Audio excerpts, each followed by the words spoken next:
গ্রহণযোগ্যতা গ্রহণ করা। মনে রাখবেন, ইয়া নবী সালাম আলাইকা বললে আপনার কাছে দোষের কিছু মনে হয় না, তবে মূল্যবান সময় ওটা বলবো না। আমি ইউসুফ জুলেখার প্রেম কাহিনী শুনাইতে জানি না, মাবুদো বলে 10 মিনিট টানতে পারি না। এখানে কথা বলতে আসছি, 30 মিনিট কথা বলবো। 30 মিনিটে যদি 2 মিনিট আপনার কাজে আসে আলহামদুলিল্লাহ রাব্বিল আলামিন, আপনার কাজে না আসলো আলহামদুলিল্লাহ রাব্বিল আলামিন। শুনুন, কথা বলি উপরওয়ালার সন্তোষের উদ্দেশ্যে। আপনাদের একটা কথা বলি, আপনারা অনেকে এখানে আমার সাথে বয়সে বড় আছেন, আমি হয়তো মাইকটা পাওয়ার কারণে কথা বলছি, হাত পা নাড়িয়ে কথা বলি, আপনারা কেউ মনে কষ্ট নিয়েন না। আপনারা আমার চাইতে অধিক জ্ঞানী মানুষ এখানে উপস্থিত আছেন, মেহমান হিসেবে নিয়ে আসছেন, তাই আপ্যায়ন করছেন, কথা বলার সুযোগ দিচ্ছেন। জাযাকুমুল্লাহ খায়র, আল্লাহ আপনাদেরকে উত্তম প্রতিদান দান করুন। তবে শুনুন, কথা আমি হিসেবে করে নিয়ে আপনারা কয়জন আছেন এখানে?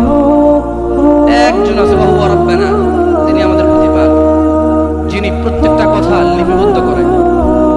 কিরামান কাতিবিন আছেন সম্মানিত লেখকবর্গ, ইয়ালামুন, এই লেখকবর্গরা জানে মা তাফআলুন, যা তোমরা করো। আমি যদিও আমাকে বলা হয়েছে যুবকদের উদ্দেশ্যে কিছু কথা বলতে, আজকাল কি আসলে যুবক আর পুরো বোঝা যায় না কে যুবক কে? সবাই সেম অপরাধে লিপ্ত। আপনি মদ, গাঁজা, টেলিভিশন, সিনেমা, নাটক, নষ্টামি, অবৈধ সম্পর্ক, স্ত্রীর উপরে জুলুম, ছেলে সন্তানের উপরে জুলুম, আপনি যুবক আর বৃদ্ধ একসাথে পাবেন। দেখুন, আমি কারো বদনাম করতে আসিনি, তাই আমি বলছি যে যুবক দিয়ে কথা বললে আর হচ্ছে না, বরঞ্চ মুরব্বীদের চাইতে অনেকটা এগিয়ে অনেক ক্ষেত্রে যুবকরা। আমি যুবকদেরকে অকর্মা বলতে বলিনি, বা এটা বলিনি, ভুল বুঝিয়েন না। বলতে বুঝেছি যে যেই বৃদ্ধকে আমি বৃদ্ধ মনে করি, সেই বৃদ্ধ তো তাকে বৃদ্ধ মনে করে না। এখনো আয়নার সামনে দাঁড়িয়ে চুল আসলে মনে করে আমি দেখতে সেই,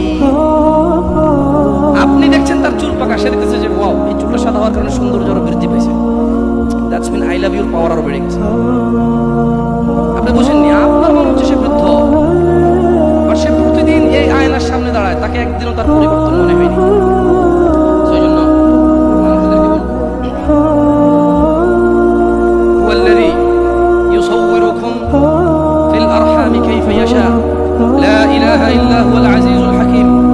তিনি আল্লাহ মাতৃগর্ভে যেভাবে ইচ্ছে তোমাদেরকে আকৃতি গঠন করেন, তিনি ছাড়া অন্য কোন সত্য ইলাহ নেই।